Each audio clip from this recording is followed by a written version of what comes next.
परिषद उपाध्यक्ष अनिता देवी ने बालूमाथ प्रखंड के होलंग गांव स्थित बाड़ी बांध का निरीक्षण कर इसे प्रशासनिक उदासीनता का परिणाम बताया है।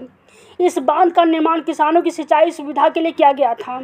यह बांध कई 100 एकड़ खेतों में सिंचाई के लिए पानी की कमी को दूर करता था, लेकिन भारी वर्षा होने के कारण बांध के टूट जाने से किसानों के कई एकड़ खेतों में बालू भर गया है और कई एकड़ फसलें नष्ट हो गई हैं। किसानों के धान की रोपनी बर्बाद हो गई और अन्य किसान धान की रोपनी करने से वंचित हो गए हैं।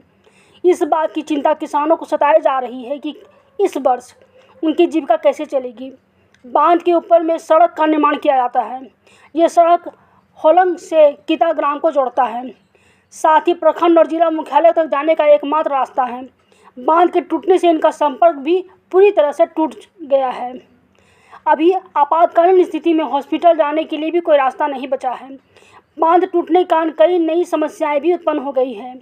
जीप उपाध्यक्ष ने प्रशासन से आग्रह किया है कि अविलंब इस बांध की मरम्मत कराएं और जिन किसानों के फसल एवं जमीन का नुकसान हुआ है उसकी भरपाई की जाए। लातेहार से रामकुमार की रिपोर्ट। आज होलंग में आके जिस बाड़ी बांध के लिए हम बराबर से प्रयास करते रहे, उपायुक्त महोदय के नाम में लेटर पैड में हमेशा लिख के देते रहे, आज वो बाड़ी बांध टूट चुका है। सैकड़ों, हमको लगता है 30 से 40 किसानों का खेत में पूरा बालू से बिछा हुआ है। एक गांव का संपर्क आने जाने का टूट चुका है।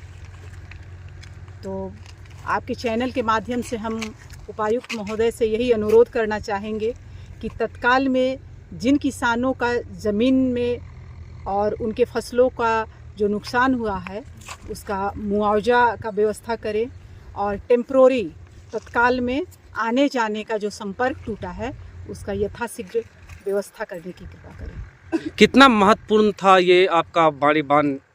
बाड़ी बांध का अगर जीर्णोद्धार हो जाता तो ये, चूँकि आप जान रहे हैं कि बालूमाथ में 90% लोग किसान हैं, खेती पर ही निर्भर रहते हैं, तो इससे बराबर खेती होता था, पानी का जमाव रहता था, जिससे निश्चिंत होकर मानसून में ना वो लोग निर्भर रह के इस बाड़ी बांध से खेती हो जाता था। और आज ये बाड़ी बांध टूट गया तो 30 से 40 किसान, हमको लगता है सैकड़ों किसान निराश्रित हो गए हैं। अच्छा, संपर्क भी टूट गया है, रास्ता भी कोई नहीं है। अगर यहाँ के लोग अब कैसे जाएंगे? कोई व्यवस्था नहीं है। अगर खटोला भी ले जाएं, खटोला करके अगर बग्गी से बहंगी बना के भी ले जाएं तो उसके लिए भी रास्ता नहीं है। कितना आप इसको मुश्किल समझते हैं? कितना लोग परेशानी झेल रहे हैं? समझिए कि एक गांव को पैक हो गया है, टापू की तरह हो गया है।